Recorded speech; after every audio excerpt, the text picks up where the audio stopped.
മഴയുടെ ഈണത്തിൽ വിരിഞ്ഞ പ്രണയം. ഇതൊരു സാധാരണ കോളേജ് പ്രണയകഥയല്ല. കാത്തിരിപ്പിന്റെയും നിശബ്ദമായ സ്നേഹത്തിന്റെയും ഒരു മനോഹരമായ ചിത്രം. ആദ്യ കാഴ്ചയും ആകർഷണവും. കോളേജിന്റെ ഇടനാഴിയിലൂടെ ആതിര നടന്നു വരുമ്പോൾ എതിർവശത്തുള്ള ക്ലാസ് റൂമിൽ നിന്ന് പുറത്തിറങ്ങിയ ആഷിഖ് അവളെ ആദ്യമായി കണ്ടു. ആതിരയുടെ ചിരിയും കണ്ണുകളിലെ തിളക്കവും അവനെ വല്ലാതെ ആകർഷിച്ചു. അവളെ പിന്തുടരാൻ അവനൊരു കാരണവും വേണ്ടായിരുന്നു. അവളുടെ സൗഹൃദം മതിയായിരുന്നു. പുസ്തകത്താളുകളിലെ സംഭാഷണങ്ങൾ. ആഷിഖിന് ആതിരയോട് സംസാരിക്കാൻ ധൈര്യമുണ്ടായിരുന്നില്ല. പകരം ലൈബ്രറിയിൽ അവർ ഒരേ പുസ്തകങ്ങൾ എടുത്തു. പുസ്തകത്താളുകളിൽ ആഷിഖ് ചെറിയ കുറിപ്പുകൾ എഴുതിവെച്ചു.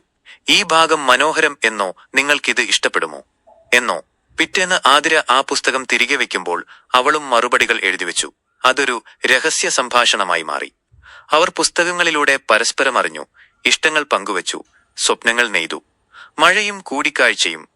ഒരു ദിവസം കോളേജ് വിട്ടുപോകുമ്പോൾ പെട്ടെന്ന് മഴ പെയ്തു. ബസ് കാത്തുനിൽക്കുകയായിരുന്ന ആതിരയുടെ അരികിലേക്ക് ആഷിഖ് ഒരു കുടയുമായി ഓടിയെത്തി. ആദ്യമായി അവർ നേരിട്ട് സംസാരിച്ചു, വാക്കുകളിലൂടെ. പ്രണയത്തിന്റെ വെളിപ്പെടുത്തൽ. മഴയ്ക്ക് ശേഷം അവരുടെ സംസാരങ്ങൾ വർദ്ധിച്ചു. ലൈബ്രറിയിലെ കുറിപ്പുകൾ നേരിട്ടുള്ള സംഭാഷണങ്ങളായി മാറി. ദിവസങ്ങൾ കടന്നുപോകുന്തോറും അവർക്കിടയിലെ ഇഷ്ടം ഒരു ഇഷ്ടബന്ധമായി വളർന്നു. ഒരു കോളേജ് ഫെസ്റ്റിനിടയിൽ എല്ലാവരും ബഹളത്തിലായിരുന്നപ്പോൾ ആഷിഖ് ആതിരയെ കോളേജിന്റെ കോണിലുള്ള അധികമാരും ശ്രദ്ധിക്കാത്ത ഒരു പഴയ ബെഞ്ചിനരികിലേക്ക് വിളിച്ചു. അവൻ തന്റെ മനസ്സിലുള്ളത് തുറന്നു പറയാൻ തീരുമാനിച്ചു. അസാധുവായ URL നീക്കം ചെയ്തു.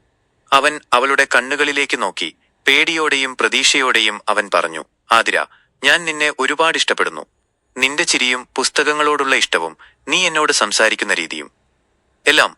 ആതിരയുടെ മുഖത്ത് ഒരു മനോഹരമായ പുഞ്ചിരി വിരിഞ്ഞു.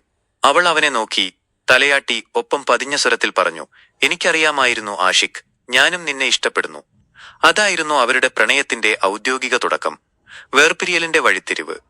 കോളേജ് ജീവിതം അവസാനിക്കാറായപ്പോൾ ആഷിഖിന് പഠനത്തിനായി നഗരം വിട്ട് മറ്റൊരു സ്ഥലത്തേക്ക് പോകേണ്ടി വന്നു. പരസ്പരം അകന്നു കഴിയേണ്ടി വരുമെന്ന ചിന്ത അവരെ വല്ലാതെ വേദനിപ്പിച്ചു. എങ്കിലും അവരുടെ സ്നേഹം വിശ്വാസത്തിൽ അടിയുറച്ചതായിരുന്നു. അസാധുവായ URL നീക്കം ചെയ്തു. അവർ ഒരു റെയിൽവേ സ്റ്റേഷനിൽ വെച്ച് യാത്ര പറഞ്ഞു. ആതിര അവന് ഒരു മയിൽപ്പീലി സമ്മാനിച്ചു. അവരുടെ രഹസ്യ സംഭാഷണങ്ങൾ തുടങ്ങിയ പുസ്തകത്തിന്റെ അടയാളമായി. അവൻ അവൾക്കൊരു വാക്കുകൊടുത്തു, ഞാൻ പോവുകയാണെങ്കിലും നമ്മുടെ സ്നേഹം ഈ ദൂരം കാരണം ഒരിക്കലും കുറയില്ല. ഒടുവിലെ സമാഗമം. വർഷങ്ങൾ കടന്നുപോയി. അവർക്കിടയിൽ മൊബൈൽ കോളുകളും വീഡിയോ കോളുകളും മാത്രമായിരുന്നു ആശ്രയം. എങ്കിലും അവരുടെ പ്രണയം ഒരു നക്ഷത്രത്തെ പോലെ തിളങ്ങി നിന്നു. ഒടുവിൽ ആഷിഖ് തിരികെ വന്നു. അവൻ നേരെ പോയത് ആതിരയുടെ വീട്ടിലേക്കായിരുന്നു. അവളുടെ മുന്നിൽ മുട്ടുകുത്തിയിരുന്നു. അവൻ ആതിരയുടെ കൈകളിൽ ഒരു മോതിരം അണിയിച്ചു. അസാധുവായ URL നീക്കം ചെയ്തു.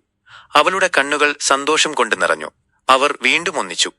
മഴയുടെ ഈണത്തിൽ തുടങ്ങിയ ആ പ്രണയം കാത്തിരിപ്പിന്റെ മനോഹരമായ ഈണത്തിലൂടെ വിജയകരമായി സമാപിച്ചു. ഈ പ്രണയകഥയുടെ അവസാനം നിങ്ങൾക്കിഷ്ടമായോ? ഇനി മറ്റൊരു കഥ പറയണോ?